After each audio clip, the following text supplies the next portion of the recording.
She thought she was saving him, but instead, she was walking straight into her own grave. This isn't the story of a random killer lurking in the shadows. No, this is the story of trust, betrayal, and a woman who fought for justice, only to be destroyed by the man she was trying to save. Tonight, we step inside the chilling case of Louise Ellis, a case that proves sometimes, the people we believe in most are the ones we should fear the most.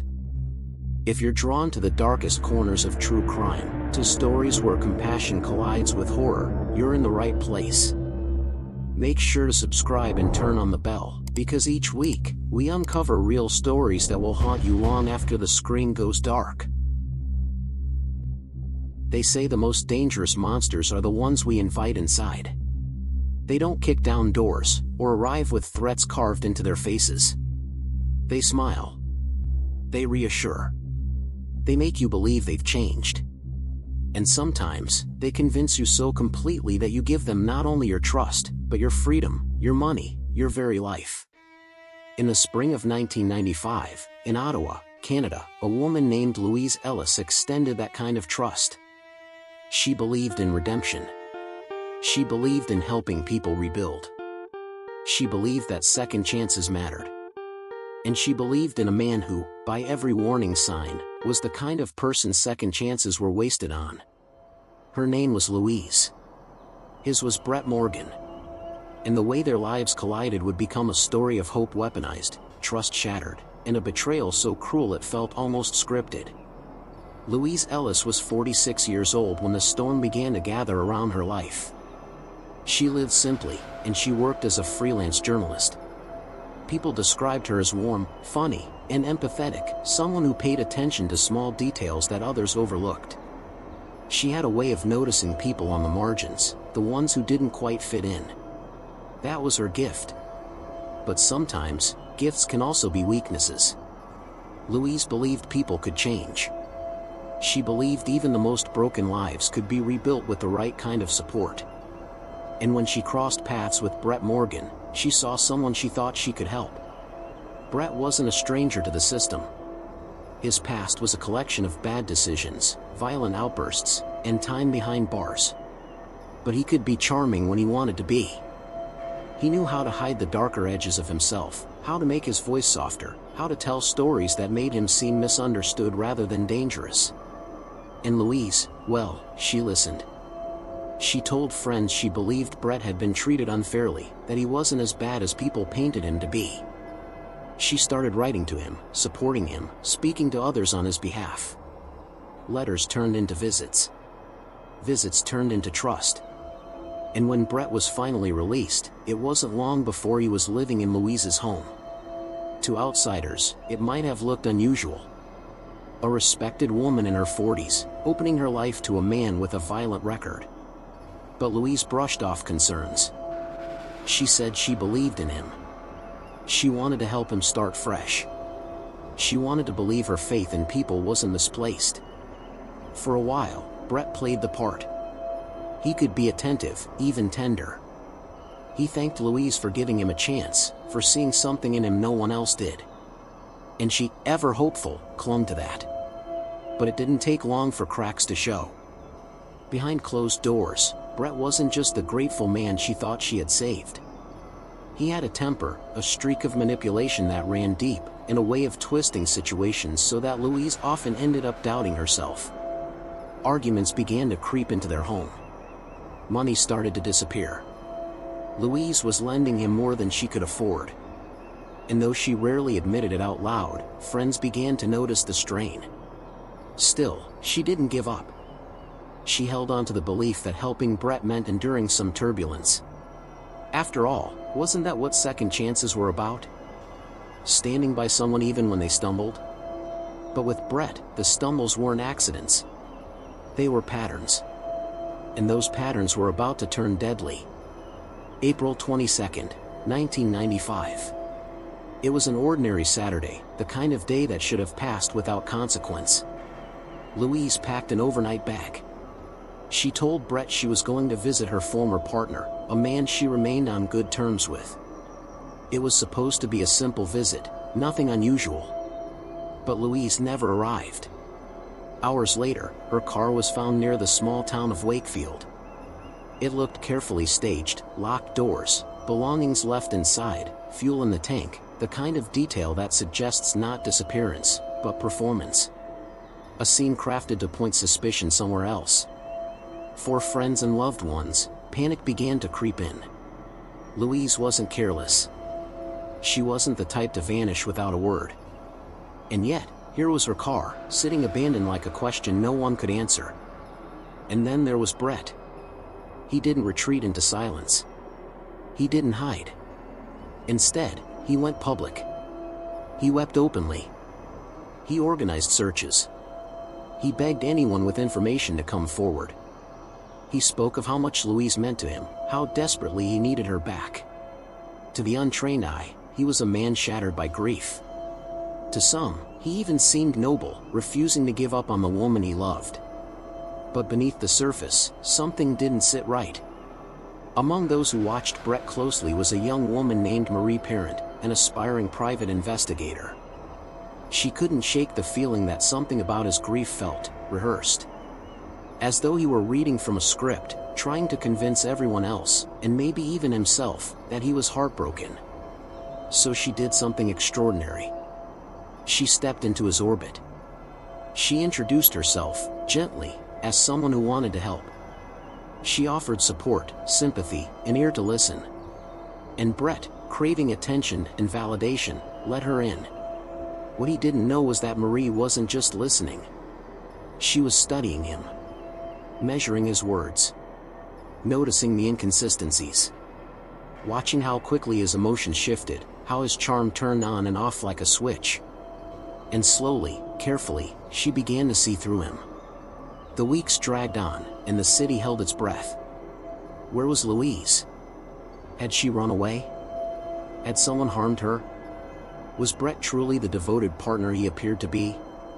The woods of Quebec grew thick with searches. Volunteers combed through fields and forests, calling her name, clinging to hope that maybe, just maybe, she was still alive. And through it all, Brett played the part of the grieving partner, his face a mask of sorrow. But Marie was watching. She noticed how he guided searches towards certain areas. How he spoke too often about Louise's ex, hinting at suspicions, as if planting seeds in the minds of anyone who would listen. He wanted people to believe someone else was responsible. It was subtle, but it was there. And Marie knew, deep down, that Brett's mask was slipping. What no one realized at the time was that Louise's kindness, her unwavering faith in Brett, had already cost her everything. The only question left was whether anyone would discover the truth before it was too late, before Brett's lies became permanent. The forest was keeping a secret. And Brett Morgan was doing everything in his power to make sure it stayed buried. The woods can keep secrets better than any accomplice. They stretch endlessly, swallowing sound, swallowing footprints, swallowing the cries of those who never make it out. In the spring of 1995, the forests north of Ottawa carried a secret of their own. Somewhere beneath those trees, Louise Ellis was waiting to be found. But the man who knew exactly where she was, Brett Morgan, played the grieving partner so convincingly, many almost believed him. Almost. In the weeks following Louise's disappearance, Brett was everywhere. He called newspapers, handed out flyers, and made emotional appeals on camera. His words were heavy with loss, but his eyes told a different story. They darted, calculating, always gauging how much people believed him. He told anyone who'd listen that Louise's ex-partner might have something to do with it. He repeated it so often that some started to question it. Brett wanted suspicion to shift away from him, to point elsewhere. But there was a problem. His act wasn't airtight. And one person in particular, Marie Parent, could see the cracks. Marie wasn't a seasoned detective. She was young, still learning, but she had a natural instinct for reading people. Something about Brett screamed danger, yet he had a way of drawing people in, making them feel needed. And so Marie made the risky decision to go undercover, alone. She reached out to Brett, offering her help. She sympathized with his grief, telling him how sorry she was, how much she admired his strength. Brett, who loved attention almost as much as control, accepted her into his circle. At first, she played the part of the concerned supporter. She asked questions carefully, never too direct. She listened when he ranted, when he wept, when he painted Louise as difficult or unstable. And all the while, Marie was studying him, piecing together the truth. Because the more Brett spoke, the less his story held together. There were details that didn't add up. He knew too much about where Louise had gone. He seemed oddly fixated on guiding searches away from certain areas. And his grief, so theatrical in public, shifted too easily to arrogance in private. Marie began to suspect what no one wanted to say out loud: Brett wasn't the desperate partner of a missing woman. He was the reason she was missing. But how could she prove it? The investigation dragged on. Weeks turned into months. Volunteers scoured the woods, helicopters swept overhead, dogs traced faint scents. And yet, nothing. Louise seemed to have vanished into thin air. The community held on to hope, but quiet whispers spread. Maybe she was gone for good. Maybe no one would ever know what happened. Through it all, Brett grew bolder. He attended search parties, often standing front and center as if daring people to accuse him. He even spoke of Louise in the past tense sometimes, catching himself too late, covering the slip with another wave of fake emotion. Marie noticed every detail. Every slip. Every inconsistency. And then, something darker. One night, during one of their conversations, Brett let his mask slip just a little too far. His tone shifted. His voice dropped. And for a brief moment, the charm disappeared. He spoke about Louise with contempt. He hinted that she wasn't who people thought she was, that she deserved less sympathy than she was getting. Marie felt her stomach twist. It was the first time she heard his anger leak through the performance. She didn't push. She just listened. But inside, she knew she was sitting across from a man who had done something terrible, and might do it again. The risk wasn't lost on her. She was alone with him. No backup. No safety net. Just her instincts and a growing sense of dread. Still, she stayed. Because the only way to expose Brett was to keep him talking. Meanwhile, police were circling closer. They had suspicions but lacked evidence. Louise's body hadn't been found. Without it, everything was speculation. But Brett's behavior was painting its own picture. He wasn't just suspicious, he was reckless. He started slipping up, contradicting himself, showing flashes of temper when people doubted his story. Marie kept taking notes, storing every detail she could. She became the eyes and ears that investigators desperately needed. She wasn't just playing a role anymore, she was bait, drawing him out, hoping he would say or do something that revealed the truth. And all the while, the woods stood silent, holding their secret just a little longer. By late May, Brett's act was wearing thin. The grief looked less convincing, the tears less real. People began to whisper. Even his allies started to step back. But Brett didn't retreat. He leaned harder into the performance, throwing himself into searches with renewed energy. Marie noticed that he always seemed eager to direct attention away from certain trails, certain patches of forest. As if he knew where not to look. And then, a breakthrough. Searchers combing the woods near Wakefield stumbled upon something half-buried. At first, it was only a scrap of fabric, caught beneath leaves and branches. But soon, the grim reality emerged. Louise Ellis had been found. Her body lay hidden in the earth, the forest finally giving up the secret it had guarded for weeks. She had been strangled, her life ended in silence by the man she had trusted more than anyone.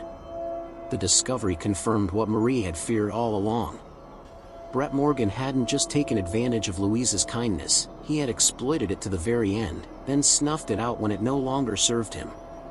For the police, the investigation was no longer about finding Louise.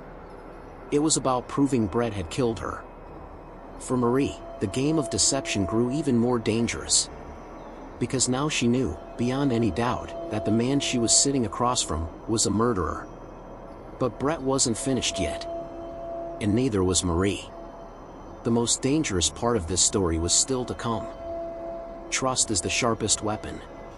And Louise Ellis had trusted Brett Morgan with everything she had. That trust had cost her life. Now, as her body was pulled from the soil of Wakefield's forest, the carefully crafted mask Brett had worn began to crack. The grieving partner act was no longer enough. The police had the body. They had the evidence. And thanks to Marie Perrin, they had the inside look into Brett's twisted behavior. But Brett wasn't ready to surrender. He had always believed himself smarter, sharper, one step ahead. And when a man like Brett feels cornered, he gets dangerous. In the days following the discovery, Marie continued her dangerous role. She spent time with Brett, listening, nodding, encouraging him to talk. Every word was recorded in her memory. Every slip was another nail in his coffin. And Brett slipped more than once. Sometimes he spoke of Louise as if her disappearance had been inevitable, like she had brought it upon herself. Other times he seemed to almost brag about outsmarting people, about how gullible they were. He never outright confessed, but the contempt dripping from his words told Marie everything. It was a chilling dance, and Marie was balancing on a knife's edge. One wrong word, one misplaced look, and Brett might realize she wasn't the ally he thought she was. And then, what? Alone with a man who had already killed once, she knew the answer. Meanwhile, investigators worked tirelessly to build the case. The discovery of Louise's body gave them direction. Forensic evidence tied Brett to the site. The inconsistencies in his statements were piling up. In his past, a history of violence, manipulation, and rage painted him as a man with a pattern. It wasn't long before police made their move. Brett Morgan was arrested and charged with the murder of Louise Ellis. For many, the arrest brought relief. But for Louise Perrin, it marked the end of a terrifying chapter. She had risked everything, her safety, her sanity, to get close to Brett, to help expose him. And though her role was dangerous, it had been critical. Without her, Brett's performance might have carried him a little further. He might have convinced just enough people, just long enough, to walk free. The trial that followed was grim. In the courtroom, the man who had once charmed Louise, who had once convinced her of his innocence, was stripped bare. The evidence told the story he couldn't hide from. Louise had trusted him. She had believed she was helping him, believed she was saving a man who had been wronged by the system. Instead, she had walked straight into the arms of a predator. The irony was suffocating. The woman who fought for justice was silenced by the very man she tried to save. When the guilty verdict was finally read, it didn't bring celebration. It brought silence. A silence heavy with grief, with anger, with the unshakable truth that Louise Ellis should still be alive. Brett Morgan was sentenced to life in prison. But even behind bars, the damage he left behind couldn't be undone. Friends, family, the community, they were left to carry the weight of his cruelty, to live with the knowledge that someone so trusted, so believed, could be so monstrous. And then, in 2006, came the final twist. After just 11 years behind bars, Brett Morgan died of natural causes in prison. There would be no decades-long punishment, no years of reflection.